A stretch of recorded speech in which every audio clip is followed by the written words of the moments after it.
Are you on Team Canada or Team USA? Bro, it's hard. I mean, I still got to rock with Team USA because I don't want to be destructive, but I'm not rocking with the current regime. It's Hmm. kind of like, I guess, how did the people feel who were like pro Germany but anti Hitler during World War II? Ooh, I wonder because you kind of got to go with it, right? Yeah. You're like, And like if Canadians are getting attacked and Mexicans, just African Americans are next. So you I kind of know, but gotta. at the end, but it's this unique line where, we don't have anywhere to go. You know? True. Maybe like Yeah. Canada or come down to Costa Rica. No, we're gonna get oppressed there too. You don't think Canadians? How many black people lived in your hometown? There was like one growing up. I'm Yeah, from like a see, and small town.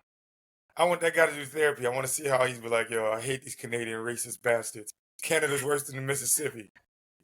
Canada is racist. They like hid under the rug about like we were really bad with Chinese people and Native Americans, I guess. Yeah. I think Yeah. everywhere is racist, right? Anyone in power is typically just tries to destroy the other So, person. as a black person in America, we're trying to find out what's the best racist group to be under, you know? And right now, we Hmm. kind of already have a little built environment here. We don't want new racism. We don't know how Canadian racism is yet. That makes sense. Like I our think like racism now is Toronto. like, no, Drake. Drake is we give him a black card, but as Kendrick Lamar said, Drake can't say nigga no more. Drake is just black facing. Oh, oh, he said that. I'm messing around. That's rough. That's a war. We're in a war with Canada. I can't see shit like that. We love Drake. Drake's cool. He's just not like us. He's not like us. I mean, we got like Shay. We got a bunch of people from like the Caribbean who come up and like living there. So Toronto, especially. Yeah, I know. You're right. You're right. All right. Um, well, as I stay on the subject, actually, I'm glad you brought. Well, we always love talking race. I didn't even intro you, Jared, retired football player, Colorado Rockies player, comedian, still strong, and we're in a bachelor party group chat, and I've put in a couple things like very white dominant bachelor party things, and they got me thinking like, what are the main differences? There's major differences. Like, what are the main differences between African American bachelor party and a white bachelor party? Like, you guys aren't putting cucumbers in asses or dressing the bachelor up all weird and stuff, right? Like, what are some other differences? Wait a minute. Is that what's going on in white bachelor parties? They do some weird stuff, especially like in the '90s. Oh yeah, they If want to make sure you're not gay. Yeah, so we stuck a cucumber up your ass just to make sure you didn't like it. What? like you would like You know, abuse the bachelor a lot. you know, you ever heard the old Dave Chappelle bit about like Yes. he said Fell you asleep and he stuck a stuck a carrot up his ass and put shaving cream on his balls. What? He's a he said friend. He trusts you enough to sleep around you, and you you seen that motherfucker Johnny? Well, I thought that was your best friend. I'm gonna kill that motherfucker, man. fuck carrots. Yeah. Black bachelor parties are there's a range. I don't think we could go fully. Usually a lot of nudity, kind of depress the level of like faithfulness, right? Like black. A, ba- there's a movie called The Players Club, and Hmm. and in the scene, it's not a great representation of this, but in this movie, which Ice Cube has starred in, I think he might even directed it. The Bachelor rapes one of the strippers. Yeah, and yeah, not you're not supposed to rape a stripper, but you're supposed to have as much fun as permitted amongst your relationship. It's supposed to be like your last weekend to get on hoes.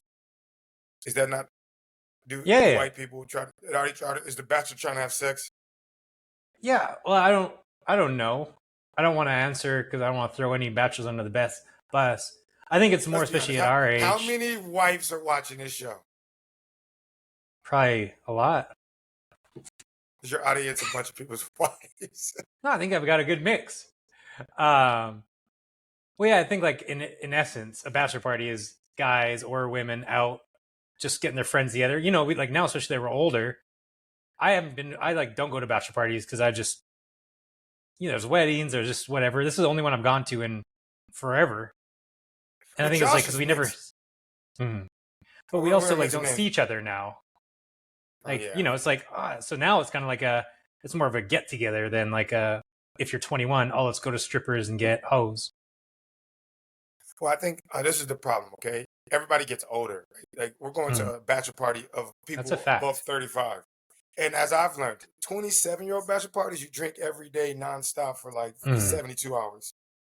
Post 35 bachelor parties, and you get one night of really heavy drinking, like one night of really going after it, and then the rest is kind of like cruise control. And so and Josh wants to do this in Miami. I told Josh. Are we mentioning names? Can I mention Josh's name? Are you going to show him this? You already have twice, so it's fine. Cut the beginning off. We got a good friend. His name may or may not be Josh or Jose or Josh Jorge. Barnes. Yeah, whatever. Yeah, well, you said his full name, Joshua Lee Barnes, I think, if we're going to go for it. He's doing it in Miami. I told him, Miami's a young man's game. You're not going to enjoy Miami. You think you're going to enjoy Miami. In Miami, people party till 9 a.m. You sent the video of a girl. I thought she had woke up and went straight to the bar, but apparently she continued through the whole night. That hurts me to even think about that. Makes me in pain. That sounds miserable. Why? Like, my thing is, if you were single at a bachelor party, if you can't have enough fun by 2 or 3 o'clock, it's time to go to bed. There's no 9 o'clock. There's no overtime, let alone soccer overtime. It depends on drug use. Drug use. If you don't do drugs, Fraser. I know people that have done drugs. I've dabbled in a couple of. I will say drug use can keep you up to you be like, damn, it's 7 o'clock. Like you don't realize the time slippage when you're on some shit, you know?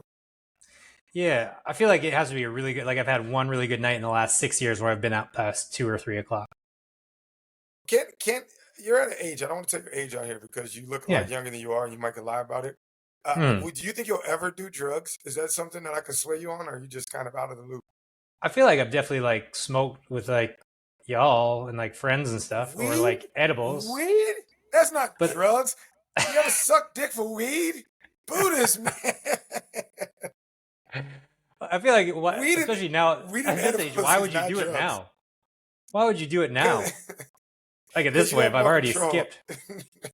No, I don't think I would. You don't want to live a life where you don't enjoy it. You don't want to live a life where you've never tried cocaine. I think I do. And especially now I have a kid, I like live through my kid, so it's like I have like that enjoyment. I don't even like drink or go out anymore because it's like I like being up at 6:30 a.m. or 6 a.m. with this motherfucker, just playing, watching people at me. Eventually, your kid's gonna have a choice to do drugs or not. Do you want him to be a square, or do you want him to have a good time? Well, I'll let him smoke weed and like do earth-grown things. Weed I don't want him like drug. I don't want him to do coke and shit. Drug. It's crazy. Down in Costa Rica, they're like, there's no vaping, which I love. Coke isn't a big thing. Like they're pretty hard on those kind of drugs. Everyone smokes weed, and a lot of people smoke cigarettes, and that's how it should be. If you're gonna smoke, take the disgustingness of cigarettes. You can't have this little fun passive, bubblegum flavor. That's bullshit, in my opinion. Yeah, I don't know. I don't know much about the nicotine game, but apparently nicotine's one of the worst drugs. I don't know. And alcohol use is way down in millennials. It's like, what gen is right now? Gen Z or my Gen Z? Gen Alpha. Gen Alpha is the one. Your son is Gen Alpha. Okay, like, well, he's not drinking yet. What's like before him? Hey, you never know. Yeah, it could be. Before him is Gen Z. So Gen Z is Gen Alpha. So like they don't drink anymore. It's just your son's name is Gen Alpha Beta. Oh, okay. That sounds cool. Well, regardless, it's like it does. They're like not drinking anymore. I guess that was my point. So you don't think there's other like big African American and white bachelor party changes, like differences? Sorry, it's just they're both doing the same thing. You know what's unique? I don't feel like you get to go to both. You're either in the strong, like black bachelor party, or you're in a white bachelor party crowd. There's not a lot of crossover. Like I have been to maybe 2 of them that are different, and they're different. I can only explain that. I think we're under the same thing where we don't like strip clubs. I think like strip clubs, I've never liked them. When I was single, everything is like I'm talking when I'm single. It's like, what's the point? Why would I spend money, especially like that place in Miami where, like you said, you spend $20 grand for a club that's ridiculous. You want to hear the craziest bachelor party story? And I'm only going to tell you this. Don't clip this part. Just use it for people who watch the whole podcast. All right. Okay, they get this little giddy. A rule of thumb: never go to a bachelor party in Colombia. All right, it's not a place for bachelor parties. All right. We did that, and we were looking for strippers, and there's no such thing as strippers in Colombia. They're just women that sell themselves, and they don't know how to dance. And so we like, hey, you guys want to dance for the Bachelor? And they were like, That's not what we do. Oh my God. We don't have that in our skills. We don't get naked. We just do the job. We're like, oh, we don't want that. We just want you to dance. And so we just have to pay these ladies to leave. We paid them for their time. They didn't dance. And that's why you don't do that. I think dancing that's the limit, right? It's not the limit of what like a man can press his, faithfulness of a bachelor party is table dances. And so strip clubs are a necessity. But there's a club in Miami that is the worst. It's not a strip club. It's not a nightclub. It's the both of them. And it's the worst of both worlds. It's literally $5,000 minimum for table service. You got to spend $5,000 on bottle service. And then every woman there is a stripper that doesn't get full nude. They just walk around with like pasties and like underwear. And then they also are charging $100 for dance. So you have to get wasted. And then you have to look at pretty women and then tell them, no more dancing. I don't want to pay you. And I thought about this. I was like, that's the worst. Your brain shouldn't work like that. When you get drunk, you should get the primitive face where you're just like, yeah, come here. Give me a hug. I want to cuddle with you. And instead of thinking of financial decisions like, yo, I can't spend another $300. Yeah. Drinking it and going out, that's another thing, like hangovers and the cost of everything. It's like, I want to hang out with you guys. I don't want to wake up and like $2,000's gone. That's a difference. I think there's a big difference between white bachelor parties and black bachelor parties on cost. The dollar amount. I think white people spend more on bachelor parties. It depends who you like. I've had like cheap white people, and then like white people. The worst is white people that don't have money, but then they like, oh, bottle service, and then like the check comes, and they're like, oh, this is the cost. I've discussed that before. I feel like bottle service needs to be a firm. Like we need to develop an app that has like an escrow contract for bottle service. Yeah, no, now it is. I feel like I've definitely in the last 5 years, I've been like, I'm only doing it if everyone's like on board. This is it. Because before, when it was no holds barred, all of a sudden like some guy's a baller. We'd even go out with like some of my buddies. We go to like a regular bar, and I'll buy shots for all these girls and blah blah blah. And you're like, go ahead. And then the next day you get like a Venmo request, like, oh, our group tab was $1,000. I'm like, no, bitch, if you're buying people shots, take care of your own shots. That's a difficult conversation to have. Isn't that a difficult conversation to have the post, the budget conversation of being like, hey, your drunk ass was trying to get pussy and you spent $800 and now you want to Venmo me 1/3 of that. That's not how this works. No. Now you always have to have that upfront conversation. I think it's getting better. Kind of like life. Now we understand the rules of engagement before a night out. Don't buy shots unless you're paying for it. Honestly, Alpha, Beta, and Gen Z got it figured out. Fuck bars. Coffee shops are the way. Didn't you send that? That's what we should do. We should just like wake up, get coffee, put a little bit of maybe mimosas. Like mimosas are cheaper. Gradually speaking, they don't charge a lot for mimosa. You never had a $40 mimosa. You can do like those bottomless mimosa mornings where you just... Bro. You just have mimosas and hang out. Let's do that. I want to go to bed at 9 o'clock and wake up at 6:30, get a little workout in, and then get ready for my coffee morning time party. Well, and here's the thing. This may be a white thing, a Native American thing, or just an alcoholic thing, of which I'm all three. Like, you start with mimosas, and you're like, oh, this will be a nice morning. And then you're going until 2 a.m. and you're blacked out, and it's a terrible decision. Oh, see, that's the difference between white and blacks. There's a guaranteed nap window from like 5:30 p.m. to about 7:30, 8 that you have to like have personal time. This is the Vegas pool party hour. Vegas pool parties run from that. And if you can go straight from the pool party to the nightclub, you're a demon. You are somebody who is not human, and someone should watch you, because there's no way you can go from day drinking to night drinking without at least a 30-minute power nap. No, back in my Vegas days, like 10 years ago, I couldn't live in Vegas anymore. Not live, but I couldn't survive. I would do day, then you have like a 4-hour nap, 5-hour nap, and then wake up at 10 p.m. and then go night. So yeah, I'm with you. You nailed it. Yeah, but also, do you notice, and this is a fact I've learned the hard way, if you day drink and then you take a nap and then you night drink, it doesn't take a lot of liquor at night drinking to fuck you up. Like 3 shots at nighttime after day drinking will have you blackout drunk. That's why I don't day drink, because I'm a fucking idiot, and I'll just continue like oh yeah, like, and then you're numb to it. And are you ready to admit the kind of drunk you are? I don't know. What kind of drunks are there? Well, there's like the drunks that like to fight. There's drunks that just disappear. There's drunks that are very like hoish and whorish, and then there's Hmm. drunks like you, who like you hold in a lot of your love. I guess I don't know, but when you get drunk, you're just like, this is a perfect time to give an acceptance speech of how lovely I am to have you, Jared. I didn't have a lot of black people love me when I was younger, and the fact that you and your family have took me in, I just appreciate it so much. And I'm like, yo, I'm trying to get some pussy. Get the fuck away from me. I think that's been like stages because in my younger days I used to want to fight.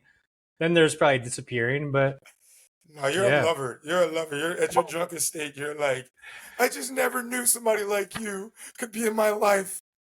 like You're you. giving out That's vows. racist.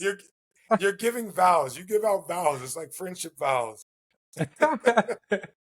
um, Staying on the bachelor party subject, we have one friend who is he's at home. He's got the home court advantage, and I was thinking how terrible that would be in our younger days. But now it's like, oh, if I like am really just got the shakes and I just need to be cuddled, I can just go home and cuddle my girlfriend or wife, my significant other. Like that just seems like I think I'd rather have a home court bachelor party now in my older years than like Isn't that at like all married people? Like after you get to a certain stage of a relationship, you know you're not going out looking for new women.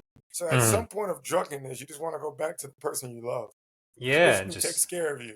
have some snuggles, some breakfast at home. Bro, can I See, tell I you, hate bachelor parties. This is why I don't go to bachelor parties. I know I'm gonna feel terrible and just want to get home. well, I'm Shakes. single, right? And I just went to a Mm, wedding, right? And it was a beautiful wedding, but it was a wedding of people that were 37. And I registered, like, weddings are supposed to be like a bunch of single chicks are hot. And you're like, go single if you can, because you'll have fun. And I realized that everybody at this wedding was married except for two women that are mm, probably not going to get married, if I'm, you know what I mean. And I had to pick between the two of them. mm. Well, no, Nate's maid of honor was one of the most beautiful women I've ever seen. She Doesn't she have still like is. a yeah? So there Now go wasn't ahead and say that what you're there. saying. I'm going to tag her. I'm going to tag her in this clip when you post it. So what are you going to Well, say? didn't she have like a child with someone famous or something? She had a chat with one of my teammates. Yeah. Ooh, Which makes it difficult. Like if I'm telling mm, her right now, if I had a chance, I would fall in love with her in a second. yeah. Uh, she's a quality woman. But then it Hmm. would be weird because I would also be like I'd be stepdad and uncle, which is really weird. Hmm. Did you speak at Tommy's wedding? Is he the only Asian male to black female wedding that like that's a coup. That's a Yeah, great job by him. yeah. I had a joke 'cause I got to host like the pre-party, and I had a joke Mm, about like Asian men and black women are traditionally speaking the most you know oppressed. They're the most people that get discriminated against, and so I was just glad yeah. they found each other. Yeah. They found each other, made the most. No, I was making fun of it, but no. Tommy is a Q dog. That's what people don't realize. He is a strongest black fraternity. That is the ones that will fucking fight.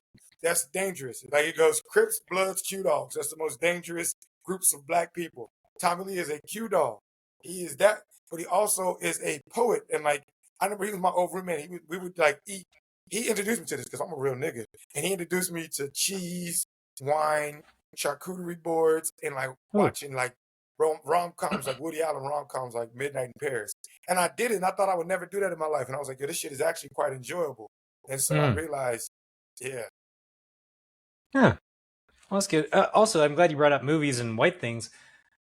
We texted today. You don't know who Goldilocks is in the Three I Bears? know I know Goldilocks the story, but you mentioned Oh, something. okay. I don't want to text the exact conversation because it was rooted We in a little can. bit of a Fuck it. We've theory. already said enough terrible things. All right. Well, go So ahead. I Why don't you said quote it and I'll respond. I had a question. I was like, oh, I had an idea for the podcast, which was the bachelor party topic, black versus white bachelor parties. I was like, oh, I've got a good question for the podcast. And then you wrote 6.5 inches. And I was like, ooh, that's some Goldilocks shit. And you're like, Yeah, you didn't get the. I So don't get the what reference. I meant. So Goldilocks, like, she had porridge that was too warm, too hot, and just right. And that's what that Oh, the 5 3/4 that some of us have, and the 6.5. That's yeah, just right. that window. There we go. That's Yeah. boyfriend material. Yeah. You're not showing off. You're not trying too hard. You're just laying in the cut. I'm Mm-hmm. proud of mine. I'm proud. I mean, Yeah. I know after going to University of Miami, I know I'm not the biggest in the world, but I'm proud. I'm proud of where I'm at. I'm not afraid to whip it out in front of anybody.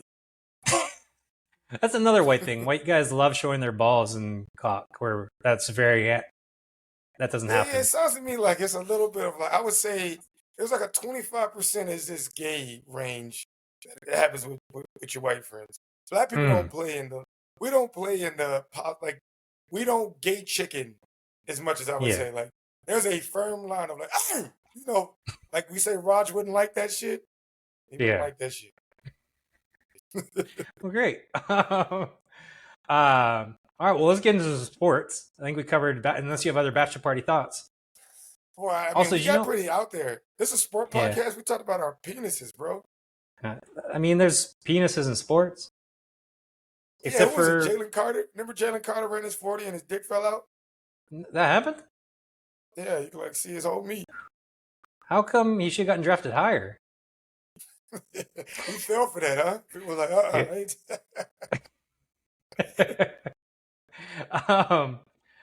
um, oh, I had a question for you. So, and I've got an answer, and I'll let you think about it while I give my answer. What's like the saddest sports story in the last few months? We can go like Juju Watkins tearing her ACL, which is women's basketball. I don't care if you watch it through. I don't know if you watch it too much. Mine is Ja Morant not being like, I want him to be the superstar of the NBA, and he just isn't really grabbing the reins. And he's the most exciting player in sports to watch. And it just makes me sad when a good player hurts themselves or doesn't live up to expectations. So that's my thought. Just watching him I lately. think he's struggling because he some people just need the power of holding a gun. You know, it makes them feel better. They talk to women easier. They feel a little more confident. They, you know, and I just think that we're trying to suppress Ja Morant's gun usage. And he's not shooting anybody. There's no instance of Ja Morant shot anybody. Sure, he Yeah. pointed his gun at a 15-year-old kid in a basketball court. Sure, he's in a music video just dancing with it. I mean, it's a Yeah. prop at this point. Let Ja have his gun so we can get our guy back. He's not even their best player anymore. I feel like Desmond Bain and Jaren Jackson Jr. have taken over, and Jaden Wells. Like Ja Morant with a gun is undeniably one of the best players in the NBA. Ja Morant is not in the news for holding guns. It's kind of disappearing into the like a void of like just random players and small town teams you don't know. Yeah, I feel like white movie stars always have guns, so why can't athletes have guns? What's the point of the Second Amendment, Fraser? Like, Thank you. what are we Yeah. doing? The right to wave guns during rap songs is written in the Constitution. I don't understand why people are mad at this guy. Yeah. I don't get it. Well, I think we know the reasoning, but it's just also speaking of that, I think you should be allowed to fight in the NBA. Like what just happened in Detroit, there shouldn't be And major suspensions. Isaiah Stewart got a whole handful of nuts. He got a whole Yeah. handful. It was a tight squeeze too. Like that was pretty painful just watching it. And I don't know if you can do that. Like that's not tolerated in any form of fighting. So he should be kicked out. Mm-hmm. That's indefinite suspension. Him and Bobby Portis. Bobby Portis should be coming back, and Isaiah Stewart should be out for the nut grab, the nutcracker. Who's the guy who had the other guy like was full chokes? Like choking should be allowed. That's a bit of a line drawn. I feel like the Pistons should have to fight at least one team every year, and I agree. They should never announce what team they fight, so everybody just tunes into their games and be like, "This could be the one." And it's great for the TV ratings. It's great for ratings. Like I'm saying they shouldn't allow fighting like hockey per se, but it shouldn't be like a 20-game suspension if you fight. Like give them a couple games. You know, like 2 games sucks, especially if you're in a playoff hunt right now. You miss 2 games, they shouldn't get 10 or 20. Let them fight here and there. Ratings go up. We have something to talk about on podcasts and morning TV. I feel like every team should have one player that just scraps for them, like somebody they hired as like an MMA fighter that doesn't play basketball well, but they sub them in. So like so every team needs a Draymond Green, just somebody like, oh shit, you fucking with us, and then fucking Juan Rodriguez, Romero Morales the second comes out like fucking karate chopping motherfucker. Yeah, I like it. All right. My saddest story. You ready for my saddest story in the flash? Oh yeah, months, bro. Yeah. All right. So the Los Angeles Lakers are traditionally one of the most loved, like Latino-based, African-American-based teams. The Lakers LA's a diverse place. It's not even that white Yeah. anymore. And that team has been loved by like so many minorities. And for the first time in the history of the Lakers, I think even before, like Jerry West wasn't this white. The Lakers are the whitest team in the NBA. They're just literally, it's LeBron and 5 white guys playing pickup ball. And I just think that's a heartbreaking story. I had to see all these Latino fans got to learn how to say Luka Doncic perfectly. They got to learn how to spell it with the asterisk above the C. And I just feel like this is a tragedy. The Lakers need to get at least 3, 4 more like black players. They got to trade for Wame. What's his name? Wame. I Jamin don't know. Wame. Oh, The guy from the Heat. Yeah, they need to get him. Jaime Jaquez. They need to get him. You know, the Mexican Jimmy Butler. And they need. Yeah. And that's what I felt bad. I've been going to these bars and seeing these fans, and I'm like, we shouldn't have to root for this. This team belongs in Minnesota. This team belongs in Cleveland. This team belongs with a bunch of white people, not in LA. That makes sense. Austin Reeves, Luka Doncic, Dalton Connect. They just got too many guys. There should be like a quota. Like you can't have too many white people. Yeah. In sports. You know, the Canadian Football League has a quota of American players you can have on your team. Yeah. We need that with white guys in basketball. But I think it's really, just white people trying to make a comeback, bro. They're getting rid of DEI. They got the president. They gave Josh Allen MVP instead of Lamar Jackson. White people are, what do they call it in the corporate world? A hostile takeover. They're trying to hostile take over sports. And we're not even going to mention the fact of CRISPR, right? You can't tell me Christian McCaffrey's not a CRISPR baby. His dad was slow. And also on that, like the 4 best basketball players in the world right now are white. At least 3. Who? Joker, Doncic, and who's the other one I'm thinking? SGA is in there, but there's a third one that's white. Oh, never mind. I was thinking Giannis. Giannis ain't white. I was thinking European. Sorry. Okay, yeah. All right, so 2 of the best players. SGA is black enough to if they all had babies with the same girl, his kid would come out black. Does SGA have the nicest inside of 15 feet game in the history of the NBA? It's like insane the stuff he does. No, SGA Just love watching points effortless. He's an effortless scorer. Like it just literally can put up 32 points and not even look like he's hogging the ball. Like he just literally scores points effortless. And it's like seems so slow too. Like I saw him beat a guy, stop, go to shoot, and the guy like caught back up to him, and then he beat him again and ran around him. I'm like, oh my god, he's so smooth. He's outrageous. I kind of feel like there's this legend of like cornrow players that are like keeping the trend going. So like it stayed the hottest player of cornrows. Like Allen Iverson was one of the first players of cornrows to throw the ball. And then as he kind of fell off, Kawhi Leonard took the reins and was like Claude. I was just balling out. And then Kawhi started to get hurt and injured. And now SGA is the cornrow assassin. And I just feel like there's going to be a long legacy of cornrow, top tier, just pure buckets in the NBA as it continues to go. So I'm waiting to see who's the next cornrow assassin. Maybe Cooper Flag. White people can't get cornrows. It's corporate appropriation. Speaking of, thinking of the white hostile takeover, Cooper Flag just out of nowhere. It's outrageous. What's happening with CRISPR basketball? Genetics, bro. I saw an article about how they know how to change the genetics. And I'm like, if they're already putting it in documentaries for me to see it, they've been doing it. And so I got a feeling like there's a large wave of like high school sophomores that are just all faster, better, stronger than all the greats, bro. There's the next Jerry Rice is named Samuel Smithersons. Like it's just they're coming, bro. The next LeBron James is a guy named Bartholomew. Did you see? I don't know, like Instagram serves you random shit, or maybe it was just my racist white group chat sent me, where it's been like a real great month for whites, where they had Cooper DeJean with the pick 6, won the elections. Some other weird white shit happened in sports. Josh Allen shouldn't have won the MVP though. If we're being honest, did he deserve it? That's such a tough one because I had money. I had Lamar 17-1 to win the MVP, so I was pissed.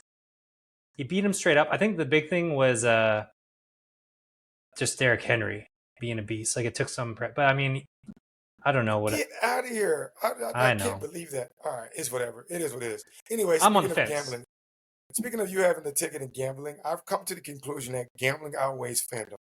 I was at the Super Bowl. I was in attendance, and there was 3 old diehard Chiefs fans. They came. They looked like they were there for a 3-peat because it was going to be the complete of their like trilogy, and then they could die. You know, they were just like, I've seen everything I want to see. And like midway through the game, this guy was rooting for the Eagles because he had the over. and so he wanted the Eagles to score to like dominate his team Jesus, even more. And I was just like, damn, gambling is really ruining the that's sport. terrible. You spent all this money to come to this game, got your Chiefs gear, you're sitting next to me, and you're snoring as you like he's that old where he snores while he's awake, and he's over Oh, here rooting for the team to like get blown out. And I was like, gambling's ruined the world, man. It's ruined the world. yeah. I feel like the one thing I care about is Team Canada, anything, Texas Tech, anything, and then after that, like the Vikings win. I don't care. I guess Calais winning stuff I care about, but like the Vikings, I don't give a shit about. The Pittsburgh Penguins, I don't really care. They're my hockey team. SGA, I'd But like no, to like, watch him win, but all right, be honest, all right. Say you betting, had betting's third is what I mean. yeah, To your say point. you had like who did Texas Tech lose to? They lost to Alabama. No, we lost to. Jesus, you forgot already. I just cut it out of my mind. I just hate it so much. All right. Let's say you had a winning Florida. ticket to Florida, right? You had a winning ticket to Florida, right?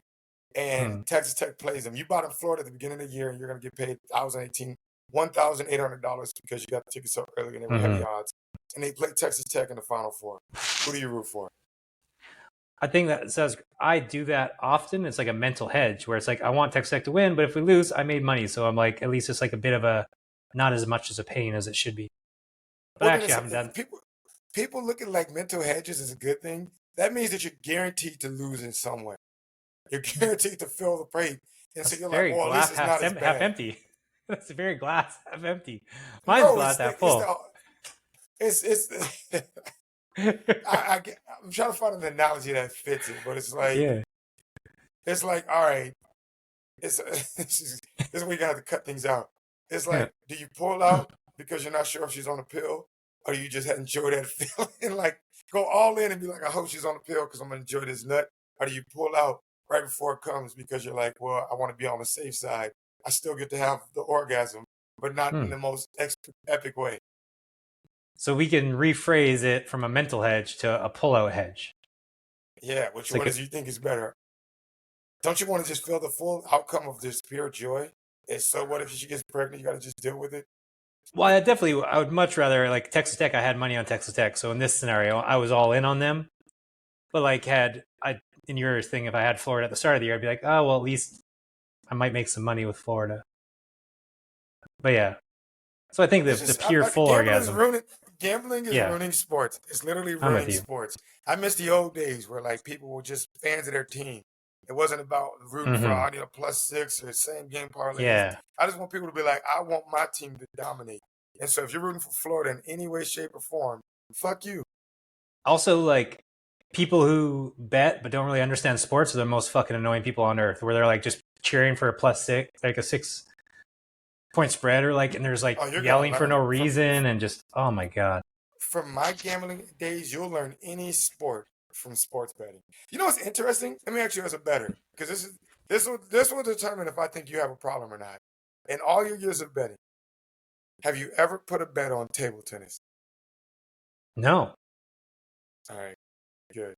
If I was in special, go ahead. I was at the Olympics, and if I was at the Olympics and I was like going to table tennis, I'd be like, I definitely would. I'd be like, if that was an option to do that. Well, there's no way you have a hedge. Like, there's no way you understand more. Like, oh, this guy's definitely gonna win. Yeah. I've been watching this. Nobody has quick eye-hand coordination like this. But no, in Oregon, John Oliver just did a special. And last year, can you hear me? My bad, my phone. Mm-hmm. Yeah. In Oregon, last year, $58 million was bet on table tennis. Oh my God. And Oregon don't even have people. Maybe it was all Shohei Ohtani. He's definitely bet table tennis. You just got to get to that point where you don't want the feeling to stop. That's what happens. I've bet table tennis before, and you have no clue. You just don't want the feeling to stop. You're like, damn, the games are over.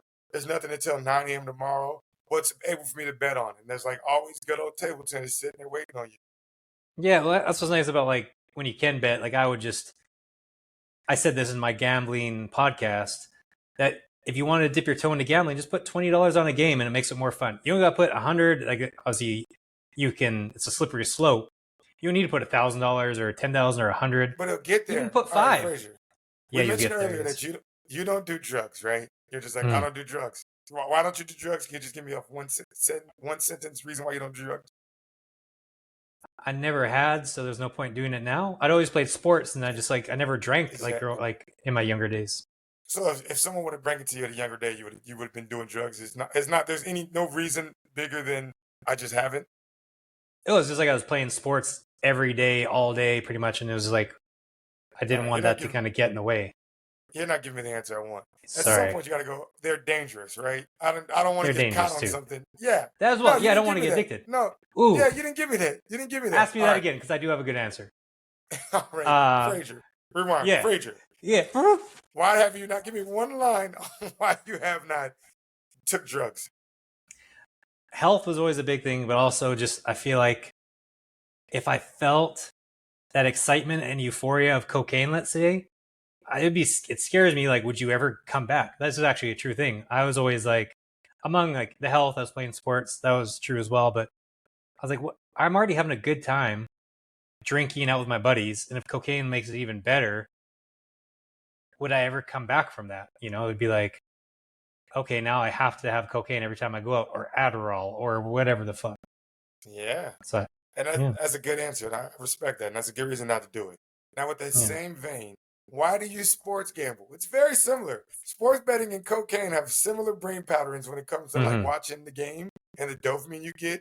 Now, some people get less dopamine. Some people can do cocaine and be like, it's not for me. Some people do cocaine and go, I got to do backflips to talk to women. Some people sports bet and go, it's a little fun. Some people sports bet and go, fuck yes, let's go, baby, let's go, Steve. And so people don't register that sports betting is a drug. So if you don't do cocaine but you sports gamble, you're a fool. Do cocaine then too. That's all Do I'm saying. cocaine. You have to do both. There's no one or the other. You got cocaine and bet off the rails. I'm addicted to gambling. I get high from gambling, and it's very similar parallels to like drug use. Like crackheads go to a crack house and do crack with other crackheads. I like going to sports books or like people's houses and screaming at the television with my people being like, fuck, I got a -2. And it's the same thing, bro. You're going to end up sucking dick for money, bro. You're going to Miami better win. Dude, you took it too far. See, that's different between white and black people. It was an act out. If you do an act out and give me the hands, you're gay. It's okay to be gay now, right? I mean, that's a the good pause thing. button right there. That's the pause button. Where were we? Texas Tech. Oh, March Madness thoughts. Segue. Yeah. From okay. NIL, I think, has helped football, but ruined college basketball. Would you kind of agree? Well, I just think now it's like Texas Tech for like we'll use Texas Tech for both examples. We're a tier 2 school. We kind of have a shot at football again. Like next year, we have a good recruiting class. Not to say we have a shot, but we kind of have a shot.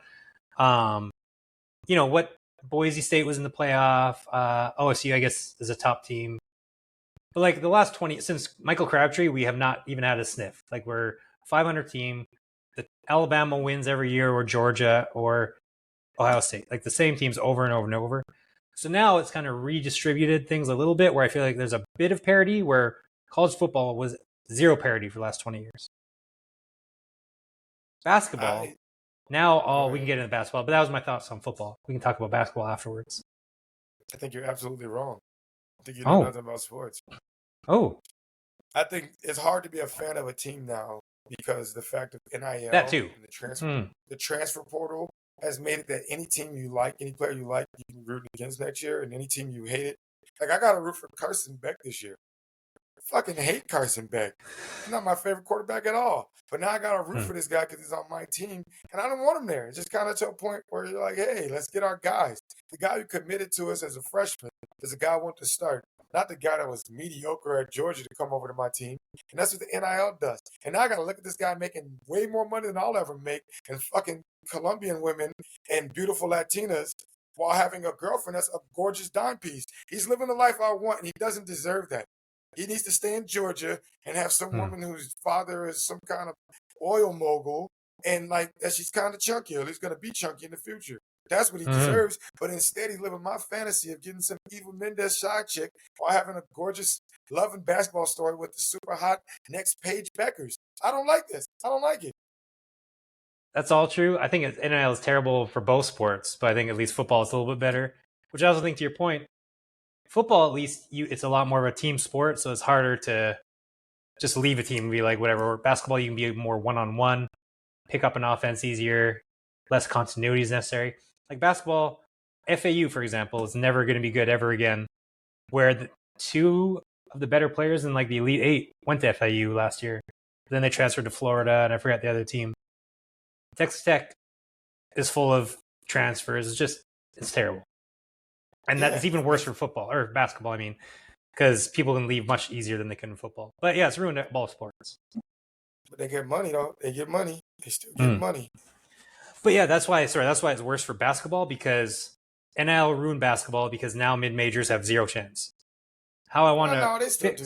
Basketball is one of the few sports where like anybody can get buckets. Like sometimes the best player in the whole fucking college basketball just was under recruited in high school, and he's but then they leave. Well, they leave afterwards, but they're gonna ball that 1 year. They leave after they're freshmen. The fact that all number one seeds are in the Final Four, and like none of them, there was no upsets this year. I think the biggest upset was Arkansas. John Calipari's Arkansas team, who should have beat your team. They should have beat Texas Tech. Debatable, so are they really a dog? Are they really a dog? No. But and it's just like mid majors. I think how I want to fix NIL in the transfer window. Two things: you have to stay at least 2 years at your school. You can't, and you only transfer one time in your whole college career.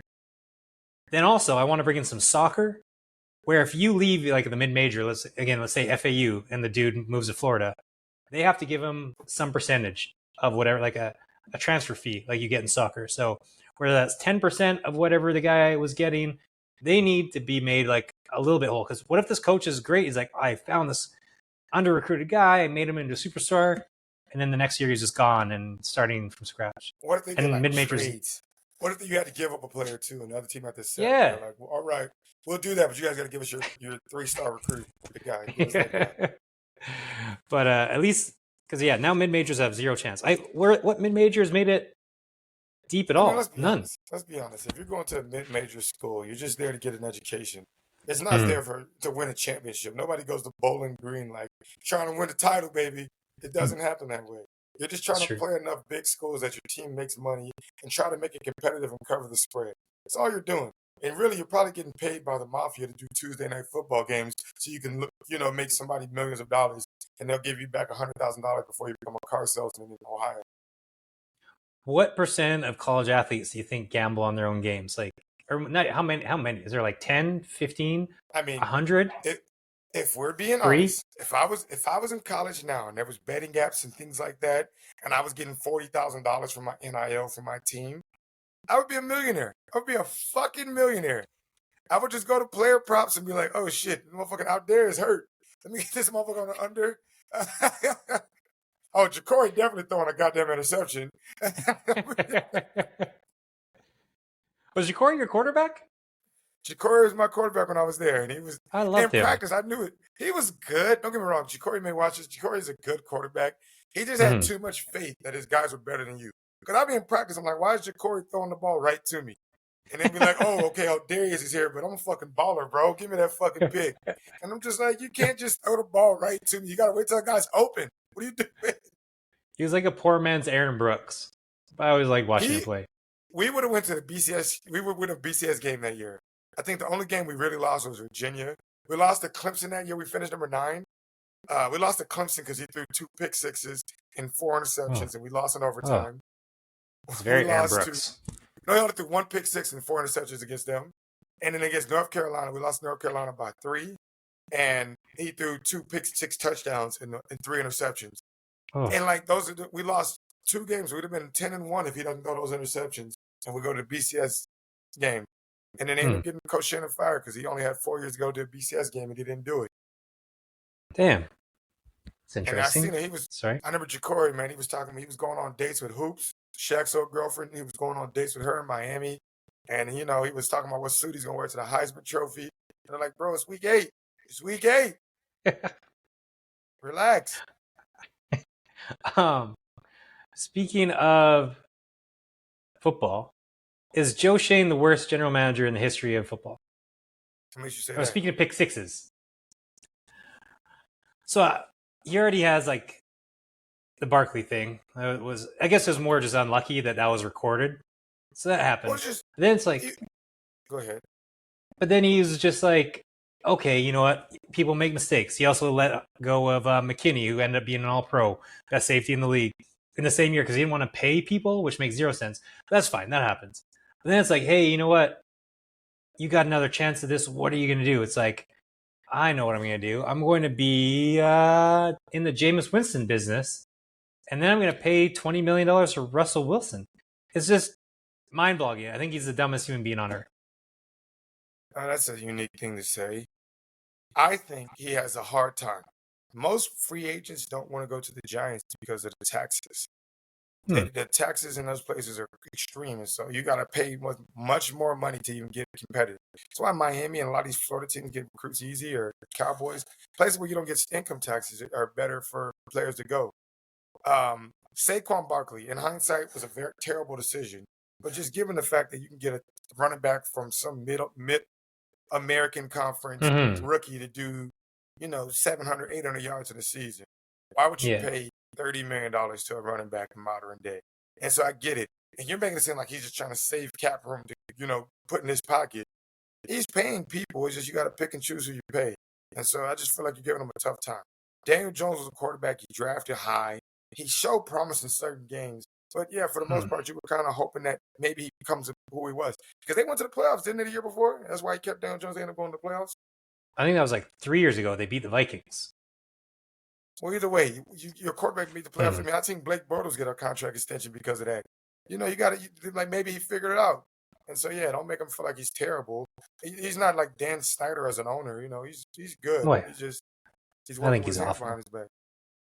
Why, in a world that we live in with such great analytics, athletic specimens, and I've kind of maybe got an answer for this, why is quarterback play, like we should have 45 incredible quarterbacks. I feel like it's not gotten any better. What do you mean? I don't think there's any team with a bad quarterback right now. Name me one team that has a terrible quarterback. The Steelers don't even have a quarterback. Derek Carr is trash. Jameis Winston or Russell Wilson is not good anymore. Russell Wilson obviously was really good. The Raiders was starting Gardner Minshew. The Browns were starting nobody. I mean, they have Deshaun Watson. Technically, like speaking, not like how recent they've been terrible. If you look at it, every team has a quarterback that at some point people thought was a star.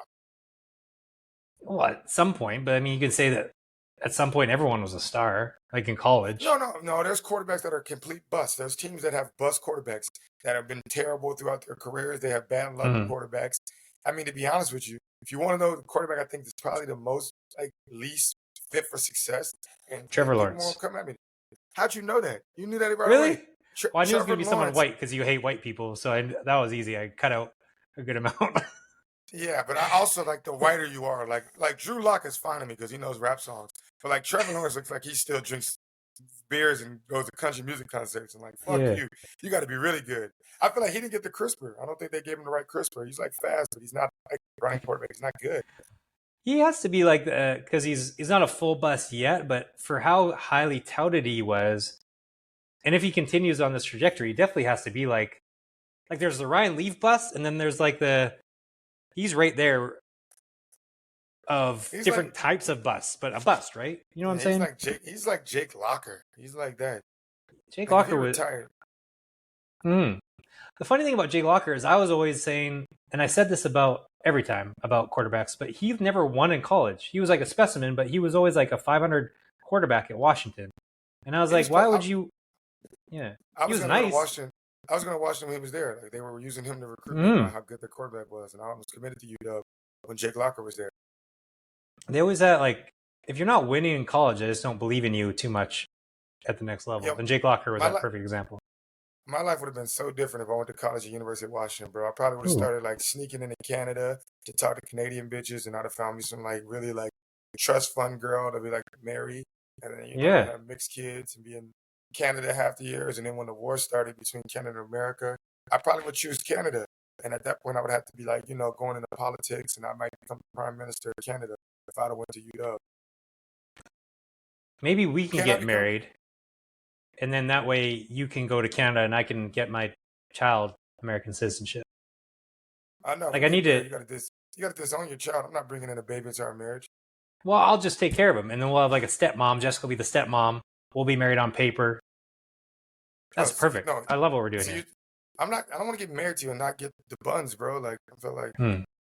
I mean, Jessica won't mind. It's not cheating if it's like not a girl, right? I can't go as long as you win a gay chicken every time, bro. You win it. You're all pro, 5-time all pro champion at gay chicken, Fraser LeVay. The quotes of the reviews are, he's so good at gay chicken, he's actually gay. And the chicken. Is there any like NFL news, offseason news you've been? Oh, the Bengals. What is happening? Tell me you don't approve of this. Do they not want to play defense? That's insane. All right, let's be honest. You're the Bengals. You know your window to win a championship is kind of behind you. They got pretty close. They're selling tickets. They're getting TV. Offense sells, man. They just want to put up points and make highlights. Fantasy football, gambling, all of that. They're the Mavericks. You know, like the Mavericks trade with their stars because they don't want to pay anybody, and they're just like, we'll get money from TV contracts and gambling. Mm-hmm. That's what the Bengals are trying to do. They're like, let's make this team score as many points as possible. Let's get as much TV coverage as we can. Let's get people their over-unders on our SGM parlays. Let's get these TV contract dollars. And let's, market Joe Burrow. But they don't care about winning. And I'm fine with that, but just not like T. Higgins has played half a season every year. Like, at least pay someone who you know is going to be there and is really good. It's not like he's that incredible. You know what I mean? Yeah, I mean, let's be honest, all right? If you're a top free agent receiver, you can go to any team you want. Why would you choose the Bengals? Like, why would you want to live in Cincinnati with all that money? Mm-hmm. That's true. Yeah. So you're saying they just, because they couldn't get anyone else, so they had to take him. That makes sense. They had to overpay those guys to keep him in Cincinnati. Yeah, nobody's taking a discount for Cincinnati. I thought it was weird that they're paying both them, and then they're like, Trey Hendrickson, best defensive player in the year last year. See you later. When they're the worst defensive team on earth. Like, if you have a Joe Burrow, which I'm not as high as Joe Burrow as everyone else is, but everyone else thinks he's a top 4 quarterback, top 3 quarterback. But if you have Joe Burrow, Josh Allen, Lamar Jackson, Patrick Mahomes, you don't need 2 receivers. You just need 1 at worst. But like Mahomes, Josh Allen, Lamar can make it cook and make it work with anyone. Pay defense, pay offensive line, and Tom Brady can make it work with anyone at receiver. Like, don't pay 2. That's death. They took the opposite approach of the Chiefs. The Chiefs were like, our receiver that's really expensive, let's trade him off, get draft picks, and get defensive guys. Let's pay defense really high. Our quarterback's going to make these mid-tier receivers and receivers that may have fell off or got in trouble with the law. We're going to make them $4 million stars, and we'll get Travis Kelce there because he has Taylor Swift, which will get us TV dollars. They were smart. They did it right. The Bengals are doing the opposite. They're like, let's pay all these guys lots of money and let our defense suck. Yeah, it makes 0 sense. Because, like, we're seeing Lamar, he doesn't need receivers. He's got, obviously, a trusty tight end at one point who turns out to be the least trustworthy tight end. But can I say this? And I need you to clip this part out for me so I can put it on my social media. Sure. I'm truly, truly upset about the Eagles winning the championship. And it's not for the reason you think.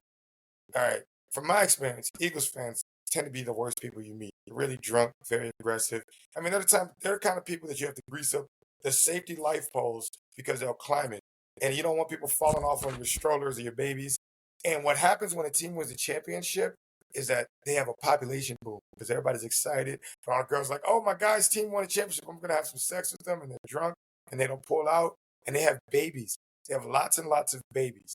Now, I'd be fine if there were some decent, civilized human beings that were having these population booms. But the Eagles won a championship in, 2017, and they won a championship in 2025. And they almost won a championship last year. So that means that there's a lot of Eagles fans that are going to be in the next 30 years that are going to be destroying the world, literally destroying the world.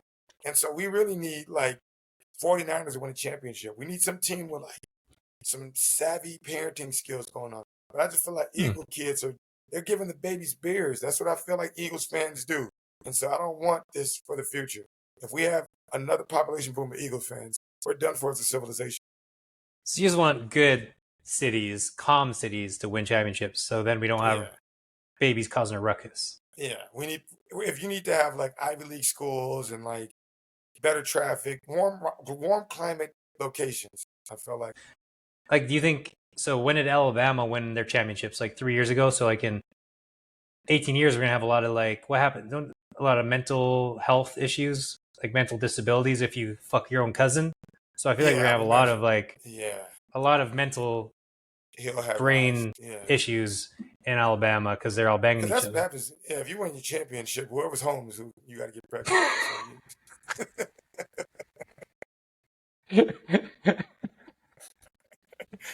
So, That's good stuff. Do you have any NBA thoughts? Recent NBA stuff going on? What are you watching lately? What's the sport? I feel like with a baby, I'm like not awake past 9, so I don't see much NBA. uh, sports have kind of lost. I think they've kind of lost their appeal to me because I don't Hmm. really gamble as much. Baseball is actually kind of fun now. I've been liking enjoying the good old picks of baseball, man. The Oh, Dodgers are really, really good right now, man, and I feel like yeah. they're gonna three-peat. I don't know how baseball does it. Maybe you can explain this.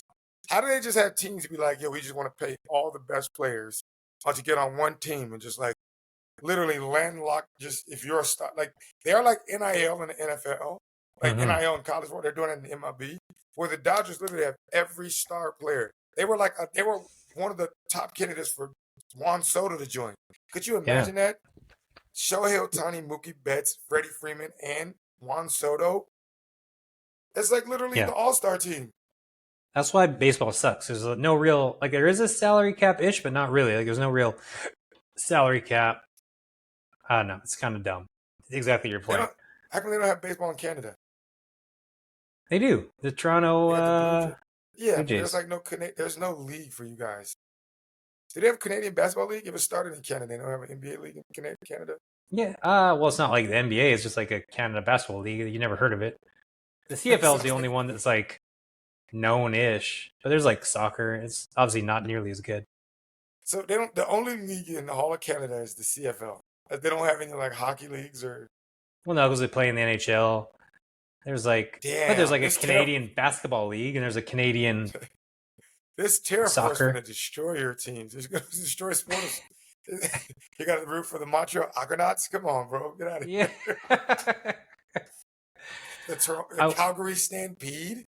yeah, the Stampeders, but yeah, Yeah, you guys gotta get your own teams, bro, before you start wars with America, bro. Donald Trump knows what he's doing now. I hate the guy, but he apparently knows that these guys they need our sports. They need our sports. he's definitely playing chicken with everyone. That's like interesting. He's just like, fuck it, I'm just gonna attack everyone. It's a bold, Bro, interesting move. what has Putin got on him, bro? I feel like people are like must got a video. I'm like, Putin must got video of Donald Trump giving him head. Like it's something big, bro. That's something I can see why Donald Trump's doing what he's doing. He's like, yo, I can't let it get out. I wonder, like, I can't wait for some sort of book or documentary to come out on Trump. I don't know. It's just gonna be interesting. Can we just get political now? Let's talk finances, politics, and religion. Um, Elon Musk, how do you feel about that guy? I don't know. Honestly, I don't have enough knowledge to form a good opinion to give a political thought. But it's just like, well, here's a couple things that because I don't want to get political because I see both sides on certain things, like Goddamn poverty. I racist. don't like racism. I love. So it's like, which one, you know? But I don't understand how Elon he signed like a $1 trillion defense contract, like for his Wi-Fi and all that kind of stuff. I'm like, you shouldn't be allowed to be in office and then sign like $1 trillion contract. And then Trump also bought Tesla stock, and I'm like, what? I don't. Shouldn't be allowed for anyone. Insider trading, baby. Here, That's literally insider trading. I don't understand what. I got a theory here, bro. I reason why I brought this because I got a theory. All right. All Okay. right. This is my theory. All right. I own a Tesla. I was one of the first people to enjoy like, oh, declares you need to buy Tesla stock. It's amazing. And I can't believe that this guy who I thought was a genius could sneak through and just secretly be some racist that's like firing family people and like just wants him. Like, how does he slip through my radar of like not knowing this? And then it hit me, bro. What if he's doing like he's a genius? Think about it. He has $100 billion. You can't spend $100 billion. It's just impossible to spend in a lifetime. So what he's doing is he's planning a treasure. He's leaving a treasure map. So when he's gone, there's going to be some fucking satellite in the future that has a bunch of cryptocurrency on it that people are going to be looking for. And you're going to go like Ready Player One, where you're going to be like, in my racist days of 2025, what was one person I despised? And you're going to have to like figure that out. And it's like, yo, he's just playing 3D chess. This is his chapter. He has his early starter founder days. He has his racist days. And then he's going to flip the script and do like Find My Treasure. And that's what he's doing. And it'll be like the Purge. He'll make it like the Purge. So you have to start killing people to like do it. Like, maybe, I don't know. I'm hoping it's less dangerous. I'm hoping it's just like a good deed at the end. Like somebody finds it. I like it more as more of a Purge. It's like you gotta. Have you not seen Ready Player One? Have you seen Ready I've never Player actually. One? Should I watch it? What? Oh my God, bro! Is it good? Call and go watch Ready Player One. It's one of the best movies ever of all time. Really? Yeah. You understand my joke better after watching it. That's why I wondered. You didn't give me the laughs I wanted. Oh, is it like? Is it actually that good? It's literally the plot line of Ready Player One. This billionaire I feel like dies and he leaves a treasure for all the people to search and study his life to figure out where the treasure's at. And that's what the joke was. And you blew it because you don't watch TV. And now you have an excuse, but you didn't have an excuse before the sun. So like, I feel like we watch a lot of the same movies and like a lot of the same movies. Not the same women though, which is interesting. Ready Player One was by Steven Spielberg. That's that's a must watch. The guy. I just saw like cartoonish, and I was like, what's that movie where like they're on the bikes and they go everywhere? That's what it reminded me of. Or is that same movie? Oh, you know what's hilarious? You just talked about women and it just caught my brain. We have different tastes on women, right? I have bad white girl taste. I'll admit that. The white girls I think are smoking hot. All the white girls are like, ugh. And I think that's beneficial. I think that's a win-win transaction that, yeah, I'll take her. You don't have to worry about that. And that was my thing. Girls. But I'm not talking about fat white girls. I think everybody gives old black guys like fat white girls. No, I like skinny white girls. I just think the ones that are hot are not. But this is unique. This is what I want to get to. I found in our nightclub situation, because our group chat is pretty weird. We got a couple of black guys who like white girls. We got a couple of white guys that like white girls. We got a couple of white guys that like black girls. And what I've learned is the white guys who like white girls and the black guys who like white girls don't go to the same places because the white girls who like black guys and the white girls who like white guys don't hang out. It's mind-boggling. It was giving me on my dating tip. I had it in my notes. You beat me to it. Dating tip: find yourself a best friend or a group of friends that are the opposite race, because it's perfect. Because you're the best wingman because what you want, the other one doesn't want, and then what's hunting you isn't hunting the other person. Like no hot white chicks can be like, oh, I want Jared and Fraser. It's like, no, I want Jared or Fraser. I think you're underestimating me, bro. I think those bitches want me too. They just don't say it. You know, I feel like you definitely have, like, we have the exact opposite taste. Like you want to go to this bar that looks terrible. None of those girls look attractive if we rated women on a scale. I've been meaning to tell you this about your podcast. You do traveling, you do sports. What you don't do, I think it needs the most help, right? To me, you're not the best looking guy. You're not necessarily tall. You're not necessarily handsome. But I think we just talked. You have no women. Scale of white attractive. You do well with women. You do well with women for somebody who probably shouldn't do well with women. And I feel like you need to be giving these young white incel guys some game on how you guys, like, you've escaped. I feel like if you grew up 15 years later, you'd be in that incel group talking about women suck and be on the red pill type of vibe. And so, how does a young man who's not necessarily attractive like you pick up women? What are the rules?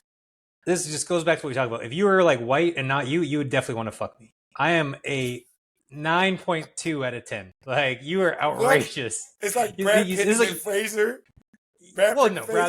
Brad's a 10. I'm a 9.2. Easy. There's 0.8. What's the range of 0.8? Like Bradley Cooper's a 9.7. Who's a white Tom guy Hardy? You're more handsome than? Who's a white guy you're more handsome than? That's a fan. Everyone but Tom Cruise. Young Tom Cruise, you're more handsome than young Tom Cruise? Oh, yeah. Well, back then that was really in. I would say most. But also, I don't think you named anybody. Like, to some people, Tom Hardy is really attractive. To some people, he's not. You know, it's like hard. I feel like he started being good looking, then he tried to take roles where he looked uglier. Mm-hmm. But like when he first started, I felt like he was a handsome guy, right? I guess so. I think you open up any of the last movies. Are you better looking than Tom Hardy? Is what you're trying to say? I think, yeah. To like, there's some women who love that look. There's some women who love that look. But yeah, I'm definitely better looking than Tom Hardy. All right, if someone's watching the show and they want to know how not to be an incel and be ugly and get women, you have to have delusional amount of confidence in how good looking you are. Oh, also, I'm better looking than Ryan Reynolds. I'm better looking than Leonardo DiCaprio. Wow. They're only attractive. You give me their money and like fame. Oh my God, I'm at 11. I didn't know you thought you were just dime walking and you're just like, yeah, the lady's gonna look at us because I'm hot, and you like walking around just. I don't think it. Women. Other people think it. I was 100% under the impression that you got women because you were fun and like festive and outgoing and funny. It's both. Like, it's a dual threat, a triple threat. No, you're getting women because of your intellectual value, not because of your looks. Oh my God. Apps, you do worse on dating apps than you do in person, I'm sure. This is why you said it from the start. You're good. You don't know what an attractive white person is. You like think me and Tom are similar looking, where me and Tom are like 3 points different. Easily. And a difference between an 8-point difference between you and Brad Pitt, and there's a 3-point difference between you and Tom. Yes. Bro, at least probably maybe a 4. If Tom's not drunk, Tom could pull the same woman you could pull. He's just not as funny. He's not as funny as you. This is absurd. This is the most absurd thing I've ever heard. Sorry, Tom. But no. We're gonna ask Josh. All right. Gotta do his hand. Let's ask the audience. I want you to cut this clip and I'm gonna share this too. And just point like to the women that like, who is Fraser LeVay hotter than? Who are you hotter than? Because you think you're hotter than Tom Hardy, bro. That's crazy. I think, well, if he wasn't famous, a famous actor, then yes. Him as a famous actor and rich. You said you're hotter than Tom Cruise. You think you're like movie star lead hot. If I was a movie star, hell yeah. Guy. What's Civilian? What's the guy's name? The guy who's in Oppenheimer. You're not hotter than him. I know you're talking about. You're not hotter than him. I am. I'm 100%. If I was famous, 100%. It's not even a question. No. Fuck you. I'm getting off this call, man. This guy's delusional. Let me take a screenshot. You're frozen. Hold on. Let me take a screenshot and just show you. I just took a screenshot. Oh, I got someone knocked on the door. All right. Well, we had Let's just sign off. Thank you. This was amazing. I miss you. Should we do this more often, or do you want to just? Yeah. It's easier when it's football season, but we'll definitely do it more often. We don't even talk sports. We're not even sports fans. We're just humorous. Yeah, you're right. Podcast. You're right. All right. Well, I miss you. Love you. I'll talk to you soon. All right.